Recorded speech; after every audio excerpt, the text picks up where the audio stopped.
Hello friends, Nexa സിസ്റ്റത്തിൻ്റെ പുതിയൊരു വീഡിയോയിലേക്ക് എല്ലാവർക്കും ഒരിക്കൽ കൂടി സ്വാഗതം. അപ്പോൾ ഈ ഒരു ക്യാമറ എന്ന് പറഞ്ഞാൽ ഇത് 6 MB അക്യൂസെൻസ് ക്യാമറയാണ്. 6 മെഗാ പിക്സലാണ് ഇതിൻ്റെ റെസൊല്യൂഷൻ വരുന്നത്. ഇതൊരു 2 മെഗാ പിക്സൽ റെസൊല്യൂഷൻ വരുന്ന ഒരു അക്യൂസെൻസ് ക്യാമറയാണ്. ഇനി ഞാനൊരു 4 മെഗാ പിക്സൽ അക്യൂസെൻസ് ക്യാമറകൾ നിങ്ങളെ കാണിക്കണമെന്ന് വിചാരിച്ചു, പക്ഷേ തൽക്കാലത്തേക്ക് ഇപ്പം എൻ്റെ കയ്യിൽ സ്റ്റോക്കില്ല. അപ്പോൾ ഈ ഒരു ക്യാമറയുമായിട്ടുള്ള പ്രധാനപ്പെട്ട വ്യത്യാസം എന്താണെന്ന് വെച്ചാൽ തീർച്ചയായിട്ടും നമുക്കറിയാം ഇതിൻ്റെ റെസൊല്യൂഷൻ, ഇതിൻ്റെ ക്ലാരിറ്റിയിലുള്ള ഡിഫറൻസ് ആണ്. അതായത് ഈ ക്യാമറ 2 MB ഈ ക്യാമറ 6 MB ആണ്. അപ്പോൾ എന്താണെങ്കിലും നിങ്ങൾക്കറിയാം ഇതിൻ്റെ ഒരു 3 ഇരട്ടി റെസൊല്യൂഷൻ ഇവിടെ കൂടുതലായിരിക്കും. അപ്പോൾ ഈ ഒരു റെസൊല്യൂഷനിൽ മാത്രമാണോ ശരിക്കും പറഞ്ഞാൽ ഈ ക്യാമറകൾ തമ്മിലുള്ള വ്യത്യാസം എന്ന് പറയുന്നത്?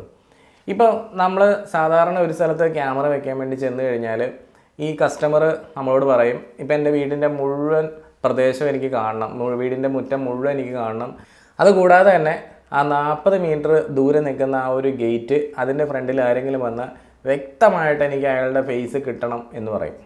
ഇപ്പോൾ നിങ്ങൾ ഇൻസ്റ്റലേഷൻ ചെയ്യാൻ വേണ്ടി പോകുന്ന ഒരു സ്ഥലമാണ്, നിങ്ങളാണ് സൈറ്റ് സർവേ നടത്തണമെന്നുണ്ടെങ്കിൽ നിങ്ങളോട് കസ്റ്റമർ ഇങ്ങനെ പറയുമ്പോൾ തീർച്ചയായിട്ടും നിങ്ങൾ ചിന്തിക്കും, അങ്ങനെയാണെന്നുണ്ടെങ്കിൽ ഒരു 40 മീറ്റർ ഡിസ്റ്റൻസ് കവർ ചെയ്യുന്ന ഒരു ക്യാമറ ഇങ്ങ് എടുത്തേക്കാം എന്ന് വിചാരിക്കും.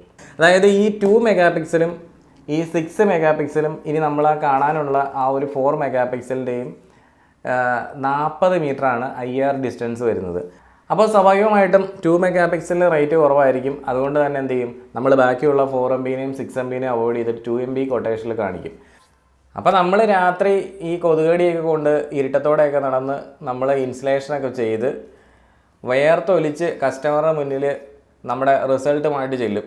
അതായത് നമ്മളെല്ലാ ക്യാമറയും വെച്ചിട്ടുണ്ട്, ഇതാണ് വ്യൂ എന്ന് പറയുമ്പോൾ കസ്റ്റമർ പറയും നമ്മളോട് സൂം ചെയ്ത് നോക്ക്, വീഡിയോ ഒന്ന് സൂം ചെയ്ത് നോക്ക്, നമുക്കൊന്ന് കാണട്ടെ, അതിൻ്റെ ആളെ വ്യക്തമായിട്ട് കാണുന്നുണ്ടോ എന്ന് നോക്കട്ടെ എന്ന് പറയുമ്പോൾ നമ്മൾ പറയും കറക്റ്റായിട്ട് കിട്ടും. കാരണം ഡീലർ നമ്മളോട് പറഞ്ഞിട്ടുണ്ടല്ലോ ഓൾറെഡി 40 മീറ്റർ കിട്ടുന്നതാണ്. നമ്മൾ എടുത്തേക്കണ ക്യാമറ 40 മീറ്ററാണ്, നമ്മൾ വെച്ചിരിക്കുന്ന എല്ലാ സിസ്റ്റവും 40 മീറ്ററിലാണ്. അതുകൊണ്ട് ഒരു കുഴപ്പമില്ല, 40 മീറ്ററിന് അപ്പുറത്തേക്കണ ആളെ വ്യക്തമായിട്ട് കാണും. ഇപ്പോൾ സൂം ചെയ്ത് കഴിയുമ്പോഴത്തേക്കും എന്താ പറ്റുക, ഒന്നും കാണാൻ പറ്റില്ല. കാരണം എന്ന് വെച്ച് കഴിഞ്ഞാൽ 40 മീറ്റർ ദൂരെ നിൽക്കുന്ന ആ ഒരു ആളെ കാണണമെന്നുണ്ടെങ്കിൽ നമ്മൾ സാധാരണ ഒരു ക്യാമറ എന്ന് വെച്ച് കഴിഞ്ഞാൽ ഒരു കാരണവശാലും കിട്ടാൻ പോണില്ല. അതായത് ഞാൻ ഈ എടുത്തിരിക്കുന്ന ഈ ഒരു 2 മെഗാ പിക്സൽ എന്നല്ല, 4 MB അല്ല, 6 MB വെച്ചാൽ പോലും, ഈവൻ 4K റെസൊല്യൂഷനുള്ള ക്യാമറ വെച്ചാൽ പോലും 40 മീറ്റർ നിൽക്കുന്ന ദൂരെ നിൽക്കുന്ന ഒരു വ്യക്തിയുടെ മുഖം വ്യക്തമായിട്ടൊന്നും ഒരു കാരണവശാലും കിട്ടാൻ പോണില്ല.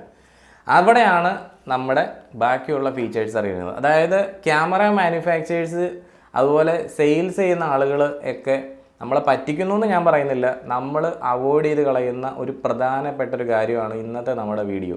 അപ്പോൾ ആ ഒരു കാര്യത്തെപ്പറ്റി യാതൊരു ധാരണയില്ലാത്തതുകൊണ്ടാണ് മറ്റ് പല സബ്ജക്റ്റ് വീഡിയോസും ക്രിയേറ്റ് ചെയ്തുകൊണ്ടിരിക്കുന്ന യൂട്യൂബേഴ്സ് ഈ നമ്മുടെ CCTV ക്യാമറകളുടെ വീഡിയോ കേട്ടിട്ട് 10,000 ആളുകൾ അല്ലെങ്കിൽ ലക്ഷക്കണക്കിന് ആൾക്കാർ ആ വീഡിയോ കണ്ടിട്ട് പല ആൾക്കാരും ആമസോണിൽ നിന്ന് അവിടെ നിന്ന് ഇവിടെ നിന്നൊക്കെ പർച്ചേസ് ചെയ്ത അവസാനം യാതൊരു ഗുണമില്ലാതെ ആ ക്യാമറ വീട്ടിലിരിക്കുന്നത്. അപ്പോൾ ചില സ്ഥലങ്ങളിലൊക്കെ അത് സ്യൂട്ടായിരിക്കും, ചില സ്ഥലങ്ങളിൽ സ്യൂട്ടായിരിക്കില്ല. അപ്പോൾ അവരുടെയൊക്കെ വീഡിയോയുടെ ടൈറ്റിൽ എന്ന് പറഞ്ഞാൽ നമുക്ക് കുഞ്ഞൻ ഈ ഒരു ക്യാമറ മതി, എന്തിന് വില കൂടിയ ക്യാമറകൾ, ഈ ഒരു ക്യാമറ ഉണ്ടെന്നുണ്ടെങ്കിൽ എല്ലാം ആയി എന്നൊക്കെ പറഞ്ഞിട്ടാണ് വീഡിയോ പലതും ഇടുന്നത്. അപ്പോൾ അങ്ങനെയുള്ള ഈ MI പോലെയുള്ള ചെറിയ ക്യാമറകളൊക്കെ ഉദ്ദേശിക്കുന്നത് കേട്ടോ. അതൊക്കെ പലരും പെട്രോൾ പമ്പിലും അതുപോലെ വലിയ വലിയ സൂപ്പർ മാർക്കറ്റുകളിലും അതുപോലെ തന്നെ വലിയ കടകളിലൊക്കെ കൊണ്ടുവന്നിട്ട് ഇതുപോലുള്ള ക്യാമറകൾ വയ്ക്കും. അതിനകത്ത് എന്ത് കാണാൻ വേണ്ടിയിട്ടാണ്? അതായത് ക്യാമറകളെല്ലാം ഒരേപോലെയാണെന്ന് തെറ്റിദ്ധരിക്കുന്ന ആളുകളാണ് അങ്ങനെയുള്ള കാര്യങ്ങളെല്ലാം ചെയ്യുന്നത്. അതായത് നമ്മളൊരു ക്യാമറ ചൂസ് ചെയ്യുമ്പോൾ ഏറ്റവും ഇമ്പോർട്ടൻ്റ് ആയിട്ട് നമ്മൾ ഒരു കാരണവശാലും അവോയ്ഡ് ചെയ്ത് കളയേണ്ടാത്ത ഒരു കാര്യം, അതാണ് ഞാൻ ഇന്ന് നിങ്ങളോട് പറയാൻ വേണ്ടി പോകുന്നത്. ഈ ഒരു വീഡിയോ നിങ്ങൾ മുഴുവനായിട്ട് കണ്ടു കഴിഞ്ഞാൽ തീർച്ചയായിട്ടും ഇതൊരു വർത്തായിരിക്കും എന്നുള്ള കാര്യത്തിൽ ഒരു സംശയമില്ല. നിങ്ങൾ ക്യാമറ വെക്കാൻ പോകുന്ന ആൾക്കാരാണെന്നുണ്ടെങ്കിലും ക്യാമറ ഇൻസ്റ്റലേഷൻ ചെയ്തുകൊണ്ടിരിക്കുന്ന ആളുകളാണെങ്കിലും ഈ ഒരു വീഡിയോ നിങ്ങൾ സ്കിപ്പ് ചെയ്യാതെ മുഴുവനായിട്ട് കാണുക.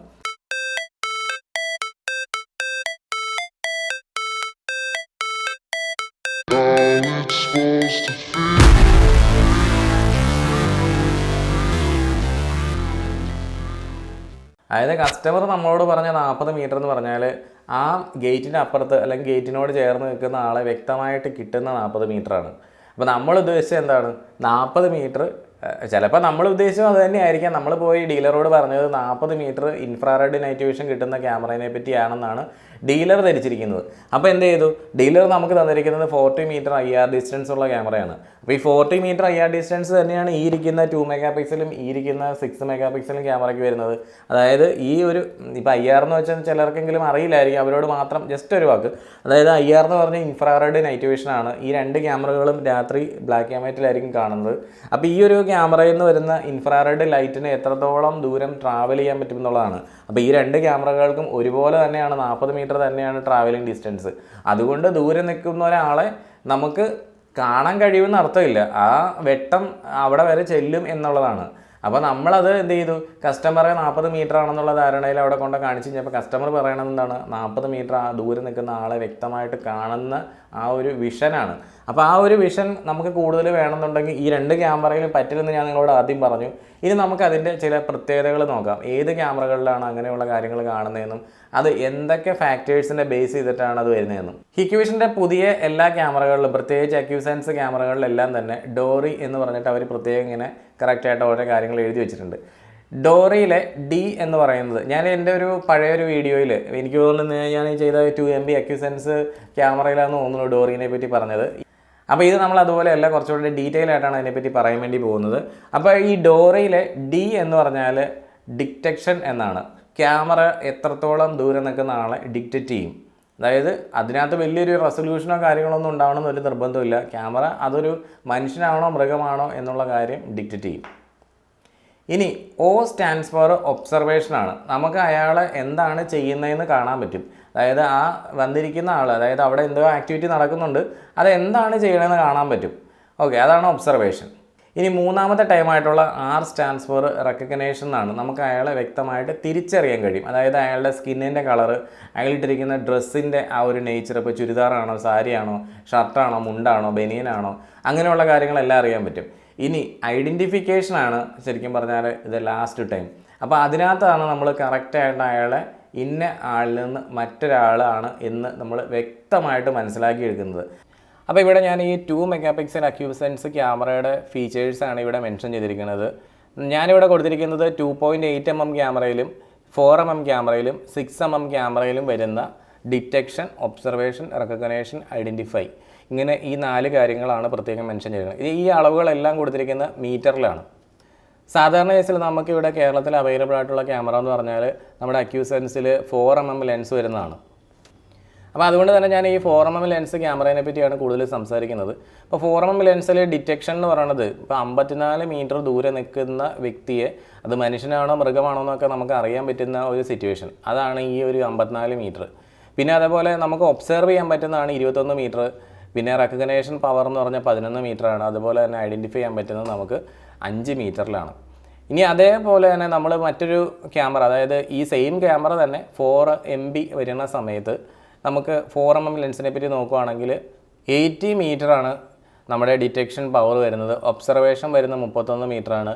റെക്കഗ്നേഷൻ വരുന്നത് 16 മീറ്ററിലാണ്. ഐഡൻറ്റിഫൈ ചെയ്യുന്നത് 8 മീറ്ററിലാണ്.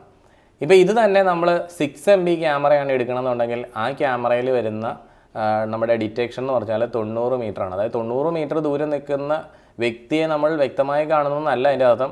90 മീറ്റർ നിൽക്കുന്ന വ്യക്തി വളരെ ക്ലാരിറ്റി കുറഞ്ഞായിരിക്കും കാണുന്നത്, പക്ഷേ അത് ഇങ്ങനെ പിക്സൽസ് ആയിട്ട് ഇങ്ങനെ വിട്ട് കാണാൻ പറ്റും. അപ്പോൾ അത് വ്യക്തിയാണോ അല്ലെങ്കിൽ എന്തെങ്കിലും മൃഗമാണോ ഇനി മറ്റെന്തെങ്കിലും വല്ല മരമാണോ അങ്ങനെയൊക്കെ തിരിച്ചറിയുന്ന കാര്യമാണ്. അപ്പോൾ ഇതിനകത്ത് ഇപ്പോൾ നമുക്ക് ഈ റെക്കഗ്നേഷൻ പവർ 6 MB ക്യാമറയുടെ പോലും 18 മീറ്ററാണ്. പക്ഷേ നമ്മൾ ആ ഒരു ക്യാമറ തന്നെ 6 mm ലെൻസാണ് നമ്മൾ എടുക്കണമെങ്കിൽ കണ്ടോ 29 മീറ്ററിനുള്ളിൽ തന്നെ നമുക്ക് എന്ത് ചെയ്യാൻ പറ്റുന്നുണ്ട്, അയാളെ നമുക്ക് റെക്കഗ്നൈസ് ചെയ്യാൻ പറ്റും, തിരിച്ചറിയാൻ പറ്റും. ഇന്ന ആളാണ്, ഇപ്പം മനുവാണ് ജോമോനാണ് എന്നുള്ള കാര്യങ്ങളൊക്കെ നമുക്ക് തിരിച്ചറിയാൻ പറ്റും. ഇനി നിങ്ങൾക്ക് കുറച്ചും കൂടെ മനസ്സിലാക്കാൻ വേണ്ടിയിട്ട് ഞാനിതൊരു സിമുലേറ്ററിൽ കാണിച്ചു തരാം. ഇവിടെ ഞാൻ ഹിക്വിഷൻ്റെ ക്യാമറ ഞാൻ സെലക്ട് ചെയ്യണം കേട്ടോ. ഹിക്വിഷൻ്റെ ക്യാമറ നമുക്കിപ്പോൾ ഈ ഒരു സിമുലേറ്ററിൽ നമ്മുടെ അക്യൂസെൻസ് ക്യാമറയൊന്നും ഇല്ല. അപ്പോൾ ഞാൻ വേറൊരു ക്യാമറ അതുപോലെ തന്നെ ഉള്ളതൊരെണ്ണം സെലക്ട് ചെയ്യുകയാണ്. DS2CD 2023 GOI എന്ന് പറയുന്ന ഒരു മോഡൽ ക്യാമറ ഞാൻ സെലക്ട് ചെയ്തു. ഇത് ഞാനിപ്പോൾ 4 mm ലെൻസാണ്. നമ്മൾ 4 mm ലെൻസിനെ പറ്റി മാത്രമാണ് ഇപ്പോൾ സംസാരിക്കുന്നത്. ഇതിൽ ഒരാളെ ഞാൻ 40 മീറ്റർ ദൂരെ കൊണ്ടുവച്ചു. ഞാനിവിടെ ഡിസ്റ്റൻസ് ഫ്രം ക്യാമറ 40 മീറ്റർ എന്ന് ഈ സിമുലേറ്ററിൽ സെലക്ട് ചെയ്തു. അപ്പോൾ നിങ്ങൾക്ക് ഇവിടെ കാണാൻ പറ്റും കണ്ടോ, റൈറ്റ് സൈഡിൽ അയാളുടെ മുഖം കണ്ടോ, ഇങ്ങനെ പിക്സൽസ് ആയിട്ട് മാത്രം കാണാൻ പറ്റും. അതേസമയം നമ്മൾ ഈ ക്യാമറയുടെ ലെൻസ് 6mm ഇടുമ്പോൾ കണ്ടോ കുറച്ചുകൂടെ വ്യക്തത മുഖത്തേക്ക് വന്നാണ്ടോ. ഇനി നമുക്ക് ഹിക്വിഷൻ്റെ തന്നെ 4MB ക്യാമറയിൽ ഈ ഒരു സെയിം ഫീച്ചർ നോക്കാം. DS2CD 2043 GUI എന്ന് പറഞ്ഞ ഈ ഒരു ക്യാമറ ഞാൻ സെലക്ട് ചെയ്യുകയാണ്. അത് നമുക്ക് ഇവിടെ നിന്ന് 4mm ലെൻസിലേക്ക് ഇടാം. അപ്പോൾ നിങ്ങൾക്ക് ഇവിടെ കാണാൻ പറ്റും കേട്ടോ, 40 മീറ്റർ ഡിസ്റ്റൻസ് തന്നെയാണ് അയാൾ നിൽക്കുന്നത്. ഇവിടെ കണ്ടോ അയാളുടെ മുഖം കുറച്ചും കൂടെ ഒരു വ്യക്തതയുണ്ട്. കാരണം നമ്മൾ ക്യാമറ ഇപ്പോൾ 2MB മാറി 4MB ആയി, കുറച്ചും കൂടെ ക്ലാരിറ്റി വന്നിട്ടുണ്ട്. പക്ഷേ എന്നാലും അത്രത്തോളം ആ ഒരു വ്യക്തത അവിടെയും വന്നിട്ടില്ല. നമുക്ക് വ്യക്തമായിട്ടൊന്നും അങ്ങ് തിരിച്ചറിയാൻ പറ്റുന്നില്ല. അത് നമ്മൾ 6mm ലെൻസിലേക്ക് ഇടുകയാണെന്നുണ്ടെങ്കിൽ ആ ക്യാമറ നമുക്ക് 6mm വാങ്ങിക്കാൻ കിട്ടുവാണെങ്കിൽ കേട്ടോ അത്യാവശ്യം നല്ല ക്ലിയർ ആയിട്ടുണ്ട്. ഇനി നമുക്ക് ഇതേ സെയിം മെത്തേഡ് തന്നെ നമുക്ക് 6MB ക്യാമറയിൽ അപ്ലൈ ചെയ്യാം. DS2CD 2063 ആണ് അതിൻ്റെ മോഡൽ നമ്പർ. ഇതിപ്പോൾ 6MB ആണ്. അത് ഞാൻ 4mm ലെൻസിലേക്ക് ഇട്ടു. 40 മീറ്റർ ദൂരെ നിൽക്കുന്ന ആളുടെ മുഖം ഏകദേശം നമുക്ക് ഒരു വ്യക്തത വന്നിട്ടുണ്ട്. പിന്നെ നമുക്കൊരിക്കലും ഇത് 100% എന്ന് പറയാൻ പറ്റില്ല. കാരണം എന്ന് വെച്ചാൽ ഇപ്പോൾ നമ്മളിത് സിമുലേറ്ററിൽ കൂടെയാണ് ചെക്ക് ചെയ്തുകൊണ്ടിരിക്കുന്നത്. കാരണം റിയലായിട്ട് ചെക്ക് ചെയ്യുമ്പോൾ നമ്മുടെ ആ ഒരു എൻവയോൺമെൻ്റ് ഒക്കെ ഇതിനകത്ത് ക്യാമറേനെ എഫക്റ്റ് ചെയ്യുന്നുണ്ട്. ഇപ്പം നിങ്ങളൊരു കാര്യം ശ്രദ്ധിച്ചോന്നറിയില്ല, ഇവിടെ നമ്മൾ ഈ കാണുന്ന ഒരു ഷേപ്പ് കണ്ടോ, ഈ ഒരു റെഡ് കളറിലും അതുപോലെ യെല്ലോയിലും ഗ്രീനിലും കാണുന്ന ആ ഒരു ഷേപ്പ് കണ്ടോ, ഇതിനകത്ത് ഈ ഒരു ഷേപ്പിൻ്റെ വലിപ്പം ഭയങ്കര കൂടുതലാണ് നമ്മൾ 2.8mm ലെൻസ് ഇട്ടപ്പോൾ. അതേസമയം നമ്മൾ 4mm ലെൻസാണ് വെക്കുന്നുണ്ടെങ്കിൽ 4mm ആണ് നമ്മുടെ 6MB ക്യാമറയിൽ വരുന്നെങ്കിൽ കണ്ടോ അതിൻ്റെ വ്യൂ വളരെ കുറഞ്ഞു. അതായത് ഈ ഒരു വ്യൂവിനെ വിളിക്കുന്ന പേരാണ് ഫീൽഡ് ഓഫ് വ്യൂ. അപ്പോൾ ഫീൽഡ് ഓഫ് വ്യൂ ഭയങ്കരമായിട്ട് കുറഞ്ഞു. ഇനി നമ്മൾ 6mm ആണ് ഇടുന്നുണ്ടെങ്കിൽ നോക്കിക്കേ, ഫീൽഡ് ഓഫ് വ്യൂ വീണ്ടും കുറഞ്ഞു പോയി. ഇനി 6MB 8mm ക്യാമറയാണ് വെക്കുന്നതെങ്കിൽ ഫീൽഡ് ഓഫ് വ്യൂ ഭയങ്കരമായിട്ട് കുറഞ്ഞു. പക്ഷേ ദൂരെ നിൽക്കുന്ന ആളെ നമുക്ക് കാണാൻ പറ്റുന്നുണ്ട്. പക്ഷേ ഈ ക്യാമറ വെച്ച് തത്തുന്ന എത്രയോ ദൂരത്തിലാണ് നോക്കി ആ ക്യാമറയുടെ വ്യൂ സ്റ്റാർട്ട് ചെയ്തിരിക്കുന്നത്, വളരെയധികം വ്യൂ നമുക്ക് കട്ടായിപ്പോയി. പക്ഷേ അതേസമയം നമ്മൾ 2.8mm ക്യാമറയാണ് വെക്കുന്നതെങ്കിൽ കണ്ടോ ആ ഒരു അകലം, ക്യാമറയിൽ നിന്ന് നമ്മുടെ വ്യൂ തുടങ്ങാനെടുക്കുന്ന അകലം തീരെ കുറവാണ്. അപ്പോൾ ഒരു ചെറിയ റൂമിലൊക്കെ നമുക്ക് എപ്പോഴും ഒരു വൈഡ് വ്യൂ ഉള്ള ഒരു ക്യാമറ ആയിരിക്കും ബെസ്റ്റ്. നമ്മളിപ്പോൾ ഒരു റൂമിൽ കൊണ്ടുവന്നിട്ട് ഈ 8mm ക്യാമറ കൊണ്ട് വെച്ച് കഴിഞ്ഞാൽ ആ റൂം ചിലപ്പോൾ കവർ ചെയ്യില്ല, ഭിത്തി മാത്രമായിരിക്കും കാണുന്നത്. അപ്പോൾ അങ്ങനെയുള്ള ഒരു സിറ്റുവേഷൻ ഉണ്ട്. അപ്പോൾ ഈ ഒരു ടൈപ്പ് ക്യാമറകൾ നമുക്ക് എപ്പോഴും ആവശ്യം വരുന്നത് നമ്മളൊരു കോറിഡോർ അല്ലെങ്കിൽ നമ്മൾ ഏതെങ്കിലും ഒരു എൻട്രി ഒക്കെ കവർ ചെയ്യാൻ വേണ്ടിയിട്ടാണ്. അതേസമയം മുറ്റോ കാര്യങ്ങളൊക്കെ വളരെ വലുതായിട്ട് കവർ ചെയ്യണമെങ്കിൽ നമുക്ക് എപ്പോഴും നല്ലത് ഒരു 4mm ലെൻസ് യൂസ് ചെയ്യുന്നതായിരിക്കും.